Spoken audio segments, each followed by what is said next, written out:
Welcome, everyone. I am seriously so excited to share today's explainer with you because, well, we're taking a truly fascinating look at how to apply a systems thinking approach to our everyday personal lives.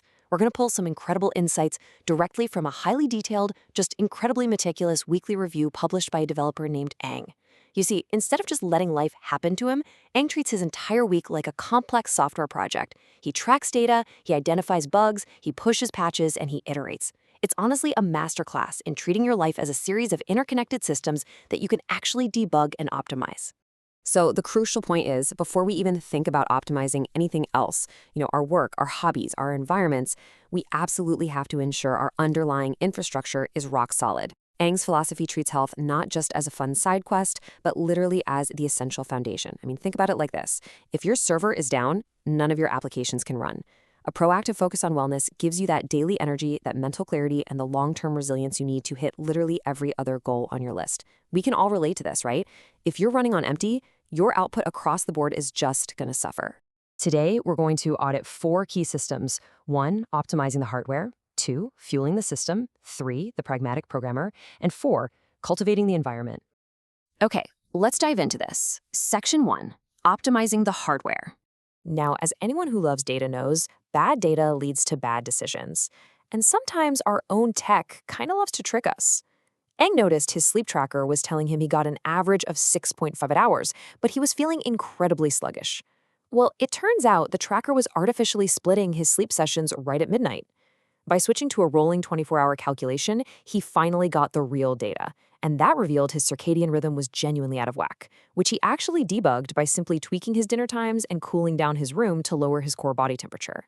You'll notice these hardware patches aren't massive, life-altering overhauls. They're just small, extremely pragmatic tweaks, adjusting some supplements, getting a little more physical activity, shifting dinner so it doesn't mess with digestion, and keeping the bedroom cool. And by applying these really simple patches, Aina experienced one of his best weeks of sleep quality yet. He woke up feeling significantly more refreshed and alert. It's such a great reminder for all of us that small daily iterations, they really compound into huge, measurable results. 6,862. That is Ang's new average daily step count. Now, what's really interesting here is where he started. Just the week prior, he was averaging a mere 2,278 steps. That is a massive, sudden system upgrade in physical activity. So how exactly did he do it? He didn't suddenly start training for a marathon, and he didn't chain himself to a treadmill.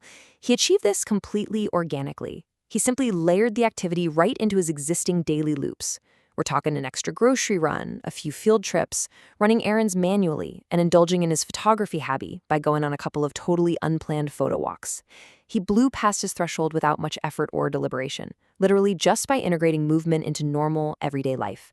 This is the ultimate life hack. You don't always need a punishing gym routine if you just build movement right into your daily chores.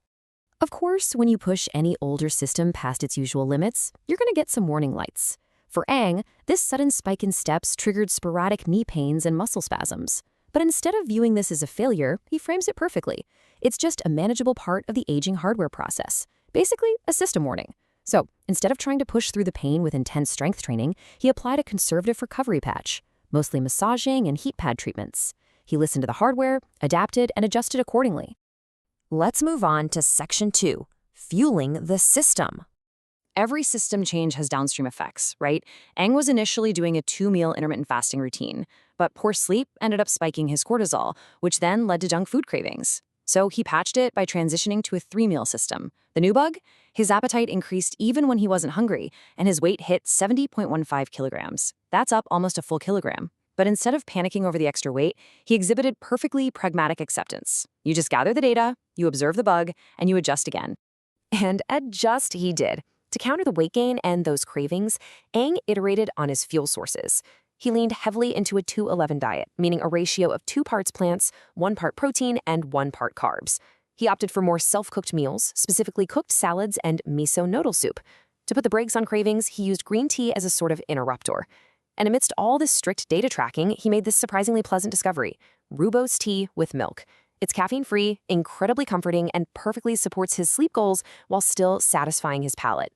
Finding those little unexpected joys, that's exactly what makes these strict systems sustainable in the long run. All right, Section 3, the pragmatic programmer. Now, this is quite the bold prediction. Eng notes that as he hops through GitHub, submitting pull requests, which is just the process of proposing changes to other people's code, he's seeing a massive shift. Because AI and large language models are being used so heavily in coding projects right now, human peer contributions are becoming increasingly unnecessary. He foresees a future, and one coming faster than we think, where GitHub's role as a social coding collaboration platform completely fades away, leaving it as merely a package distribution hub. It's a truly fascinating observation on how rapidly AI is altering human collaboration. And speaking of the coding landscape, just look at the sheer breadth of his daily explorations. In a single week, he explores and contributes code across Go, Python, Elixir, Erlang, Rust, and Haskell. He literally spent a long weekend just catching up on pending requests for upstream Elixir dependencies. This kind of multi-language exploration is exactly how he tests out different system programming environments for his own personal pet command line tools. And this brilliantly illustrates the core theme of Eng's weekly review: pragmatism over preference. When evaluating languages for his tools, Eng openly admits that syntax-wise, he really loves Golang. But he makes the completely pragmatic choice to actually use Golang. Why? Well, because while features matter, the toolchain and development experience matter equally, if not way more. Golang gives him really fast compilation, cross-platform support, super easy package distribution, and a built-in CLI library. Even without AI assistance, Golang's modern practicality just completely surpassed the other tech stacks for his specific needs. It's such a great lesson in choosing the right tool for the job, rather than just the one you happen to be most affectionate towards. Moving on to our final section, Section 4, Cultivating the Environment. Managing a physical living space requires the exact same constant, tiny adjustments as managing your health or your code. Eng took the opportunity to declutter his backyard balcony, just making the whole gardening area much tidier. And true to form, clearing out that space instantly led to planning a brand new project, a plant rack. He's also been out in the front yard evaluating microclimates, realizing that some plant species absolutely thrive there, while others definitely do not. He's actively adapting the space based on environmental feedback, all while managing routine house projects, like pending curtain installations and tile grout work, the whole shebang. Let's see how this builds and scales up into an entirely new ecosystem. So Eng maintains fish racks, specifically breeding Apistogramma cichlid pairs. But remember how some of those plants didn't work out in the front yard? Instead of just giving up on aquatic plants, he iterated. He evaluated the data, realized he desperately needed higher sunlight exposure, and decided to set up outdoor ponds in that newly decluttered backyard balcony. This pivot not only solves his plant problem, but it opens up the opportunity to introduce entirely new fish species to these outdoor setups. A failed front yard experiment directly debugged and evolved into a thriving backyard pond. If there is one core takeaway from Eng's detailed weekly review, it is perfectly summarized in his own words: adapt and adjust accordingly, one step at a time, slowly but surely. A highly optimized life isn't really about making massive, disruptive overhauls. It's simply a series of small, mindful iterations. It's tracking the data, whether that's your sleep, your steps, your code compilation times, or even the sunlight hitting your plants, and just making slow, sure adjustments. So, I really want to leave you with this question to ponder today. Think about the pillars we just walked through. If you audited your own life this week using this exact systems thinking approach, what system needs debugging first? Is it your hardware, your software, your fuel, or your environment? Take a page out of Eng's book, go find the bug, and deploy a small patch this week. Thanks so much for joining me on this explainer, and I will see you on the next one.